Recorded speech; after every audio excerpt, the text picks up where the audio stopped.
Hi everyone, welcome back to my channel Toppers English. I hope you people are doing great and learning English in great way. So I know that I'm not consistent since last week on YouTube and in uploading my videos of spoken English classes.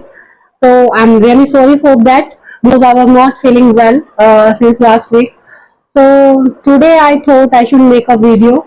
So today we will discuss about some new important advanced structures which can help you in your daily English speaking and can add some value to your speaking as well. So my dear learners, without getting delay, let's dive into the topic and discuss our first sentence. Before diving into the topic, a humble request to you, if you are new on my channel, please do subscribe my channel, and if you are my old subscriber, so please like and share my video. Let me know, do you like such videos or spoken English classes or not? Should I continue with the 60 days free spoken classes or not? Okay, so please let me know in the comments. Your feedback is very important for me because it enhances my motivation and my confidence as well for being regular on the YouTube for you people. Okay, so our first sentence is दिलवा दो. जब भी आपको ऐसे sentence बनाने हैं तो आप ऐसे बोलते होंगे कि ये सुना होगा कि मुझे पेन दे दो, गिव मी अ पेन. मुझे बॉल दे दो, गिव मी अ बॉल. और मुझे गिलास पानी का दे दो, please give me a glass of water. But अगर आपको ऐसे बोलना है कि मुझे दिलवा दो, मुझे वहां पर एडमिशन दिलवा दो, स्कूल में एडमिशन दिलवा दो, मुझे गिलास पानी दिलवा दो, मुझे वो अपनी फ्रेंड से एक पेन दिलवा दो, मुझे अपनी फ्रेंड से वो नोटबुक दिलवा दो. ठीक है, तो ऐसे सेंटेंस को आप इंग्लिश में कैसे बोलेंगे? Let's learn this. सो दिलवा दो के लिए आप यूज करते हैं गेट. गेट यूज करते हैं यहाँ पे आप गेट, प्लस आप यहाँ पे आप यूज करते हैं प्रोनाउन. यहाँ पे आपके कौन से प्रोनाउन होते हैं? Object pronoun. जैसे कि आपका क्या हो गया?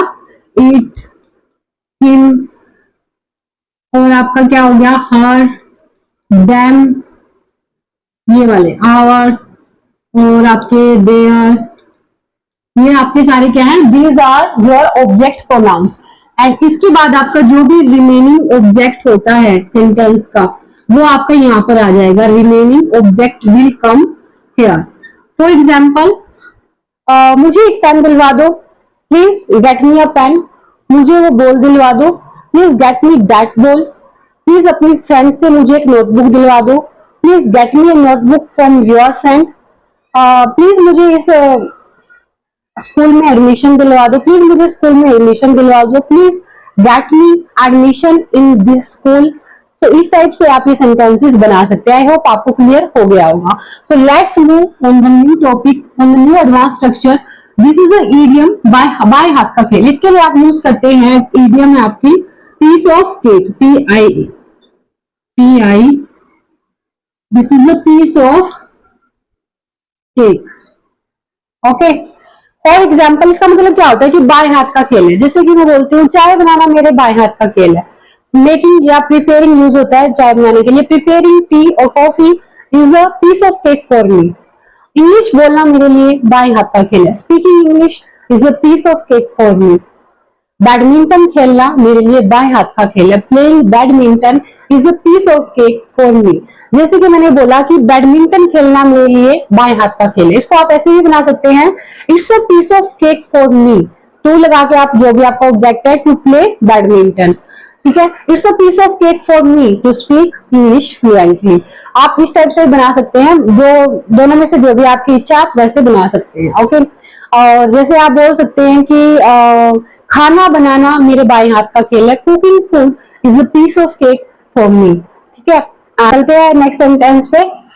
कोई लेना देना नहीं है. कोई लेना देना नहीं है. ऐसे सेंटेंसेस जैसे कि आप बोल रहे हो, इस घर से मेरा कोई लेना देना नहीं है.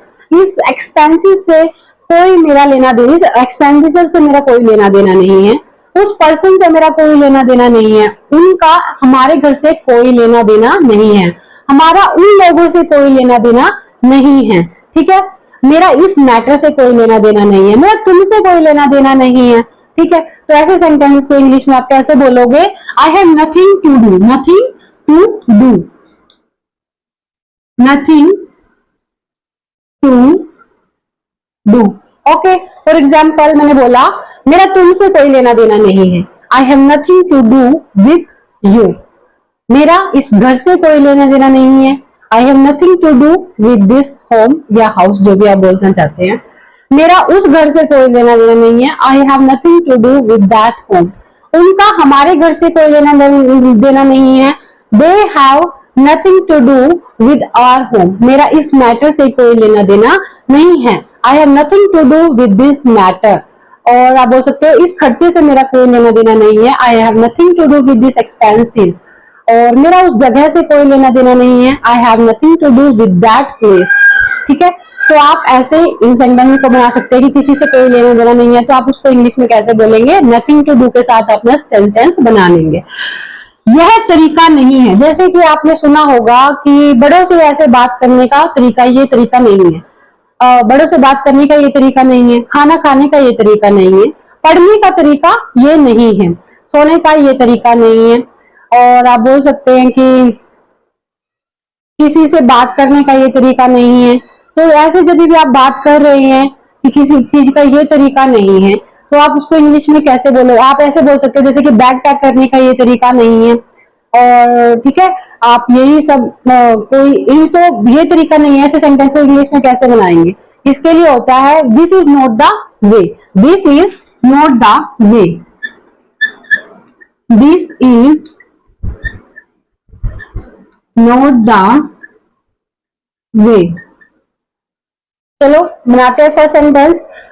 मेरा सॉरी बड़ों से बात करने का ये तरीका नहीं है, this is not the way to talk to elders. खाना खाने का यह तरीका नहीं है, this is not the way to have और ईट फूड। और पानी पीने का ये तरीका नहीं है, this is not the right way to drink water. Okay, like हम बोलते हैं कि पानी हमेशा आपको बैठकर पीना चाहिए, है ना, this is not the right way to drink water. और आप बोल सकते हैं कि बैग पैक करने का ये तरीका नहीं है, this is not the right way to pack your bag, to pack the bag, this is not the right way to pack the bag. और क्या बोल रहे थे हम, पढ़ने का ये तरीका नहीं है, this is not the way to study. सोने का ये तरीका नहीं है, this is not the way to sleep, this is not the way to sleep. खेलने का ये तरीका नहीं है, this is not the way to play. So आपका जो भी ये सेंटेंस बनेगा कैसे बनेगा, this is not the way plus आपका क्या लग जाएगा इसमें, टू प्लस आपका जो भी क्या होगा, ऑब्जेक्ट। क्या होगा, ऑब्जेक्ट। ऐसे यहाँ पे हमने नथिंग टू डू का किया था कि I have nothing to do with, nothing to do with. ठीक है, आई होप आपको स्ट्रक्चर समझ आया होगा। नेक्स्ट आपका इच्छा, जैसे कि आप बोल रहे हो कि मेरी पिकनिक जाने की इच्छा है, आज मेरी पढ़ने की इच्छा है, आज मेरी पढ़ाने की इच्छा है, आज मेरी इंग्लिश पढ़ाने की इच्छा है। जैसे कि आज मेरी इच्छा हुई कि आज इंग्लिश पढ़ाती हूँ यूट्यूब पे, काफी दिन हो गए। और आप बोल सकते हैं कि मेरा मन, ऐसे बोल सकते हैं आप, मेरी फ्रेंड के घर जाने की इच्छा है, या फिर मेरी आइसक्रीम खाने की इच्छा है, और मेरी कोल्ड ड्रिंक पीने की इच्छा है, मेरी आइसक्रीम खाने की इच्छा है, मेरी पिकनिक जाने की इच्छा है, मेरी फ्रेंड के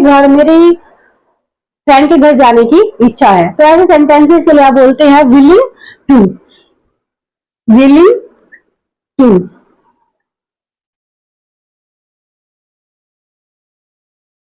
तो बनाते हैं सेंटेंसेस को। मेरी पढ़ने की इच्छा है, I am willing to study. मेरी सोने की इच्छा, I am willing to sleep. मेरे फ्रेंड के घर जाने की इच्छा है, I am willing to go my friends home. मेरी आइसक्रीम खाने की इच्छा है, I am willing to eat ice cream. मेरी कुछ न्यू डिश बनाने की इच्छा है, I am willing to prepare some new recipes और सम न्यू डिशेज। और क्या बोल सकते हैं कि मेरी आज इंग्लिश पढ़ाने की इच्छा है, I am willing to teach English today. मेरी पिकनिक जाने की इच्छा है, I am willing to go for the picnic. Okay, या फिर I am willing to go to picnic, I am willing to go for the picnic. और आप बोल सकते हैं कि मेरा गाना गाने की इच्छा है, I am willing to sing a song. मेरी डांस करने की इच्छा, I am willing to dance. और चलते हैं नेक्स्ट स्ट्रक्चर पर। आने वाला है, या आने वाली है या पास है। कई बार आपने सुना होगा कि जैसे आप बोलते हैं कि मेरे भाई की मैरिज आने वाली है, मेरी सिस्टर की मैरिज आने वाली है, या फिर दिवाली आने वाली है, होली आने वाली है। तो ऐसे सेंटेंस को आप इंग्लिश में कैसे बनाएंगे? तो इनके लिए हम एक फ्रेज यूज करते हैं, around the corner. Around the corner means आसपास है, आने वाली है, अराउंड द कॉर्नर।